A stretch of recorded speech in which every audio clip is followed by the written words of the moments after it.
I'm Jake. I'm Tom. And we are VIMTV, Velocities in Music. Today we're going to do a request, which is also a throwback, one that we probably need to have gotten to anyways, but because our friend Brandon requested this album for winning the glove game. If you haven't seen that, just search our YouTube channel for Tom's display of the glove game, because it's hilarious.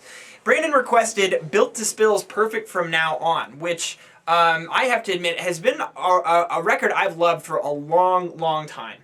I actually picked it up when I was in downtown Chicago in high school, and then so ever since then, so years and years, I've been listening to this album, and at times I listen to it a lot, and at times I don't.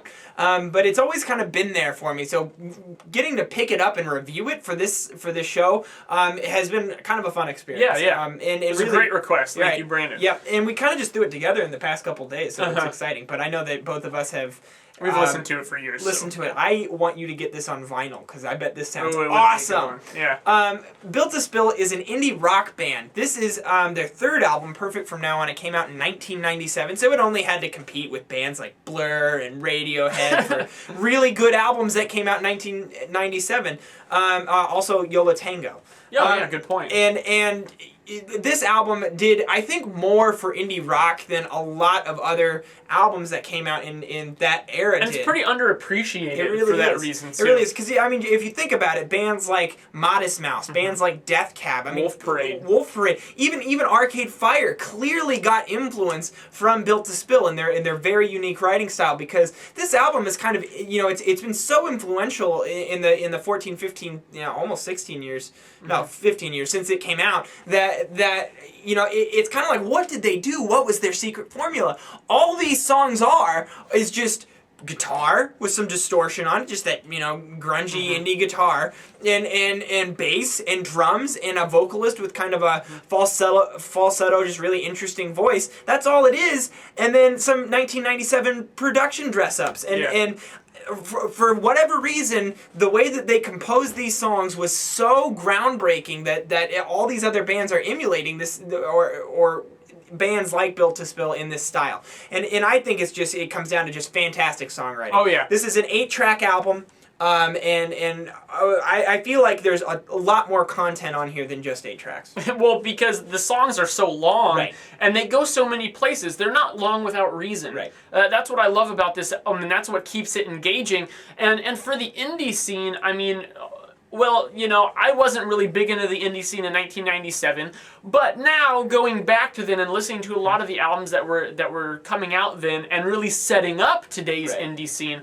What's interesting about this is that a lot of what was considered indie pop, indie rock, and even today what's carried that formula is that a lot of them are very focused songs, generally 3 to 4 minutes in length. A lot of focus on structure, where the song goes. And then a lot of the indie aspects comes from just some strange eccentricity that maybe the vocalist has to offer, the guitar, and then some kind of a lo-fi production sound. But what I like about this is that, I mean, it's a little lo-fi, but it's not ridiculously so, and there really aren't any just gimmicky quirks in it. Right. It's just good songwriting that the songs evolve and they snowball up into these ends, go to the next song, do it again. Right. And what a great formula for an album. And did you know that they actually had to record this album 3 different times? So, really? Yeah. They lost the first 2. Well, one of the tapes, because this is 97, the tapes got ruined. And it's not like 2011 where it just gets uploaded into the cloud and then it's forever on the interwebs.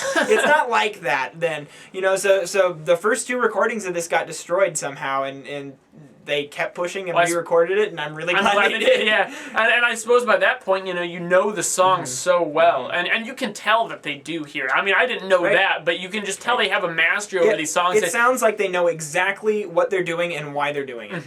And that's something that I love hearing when I listen to an album. One of the other things about the songwriting that I noticed is that they really know how to use the songwriting trick of the rest. In the middle of a chorus, they'll take a second and just not play a note, or they'll arrange the part so that there's a space in between these 2 guitar lines, and that draws the listener's attention in, and it says, "Listen to me." That contrast is so important in any song or any album. You have to have that, and I think that they do a good job. And I also just want to say that track 4, Made Up Dreams, I think is one of the best songs I've ever heard. I've been in love with this track for years and years now. I just can't get enough of it. So, what are you sitting at for a score? I'm going to go 87. 87? I didn't really like this. Yep, I'm at an 89. I think that's where this is at for me. And I think that if I really were to have... You know, I think part of the reason why it's a high score for me is just I've been with this album for so long. And I think you develop personal relationships with albums. Oh, yeah. And maybe over time that'll go up because of that. But I'm interested to see what you guys think. So leave me and Tom a comment at our velocitiesandmusic.com or youtube.com/velocitiesandmusic. Also, tell us what you thought about it on our Facebook or YouTube channel and our Twitter feed, because that's really where we do all of our talking. I'm Jake. I'm Tom. And we are VIMTV, Moving Music Critique Forward.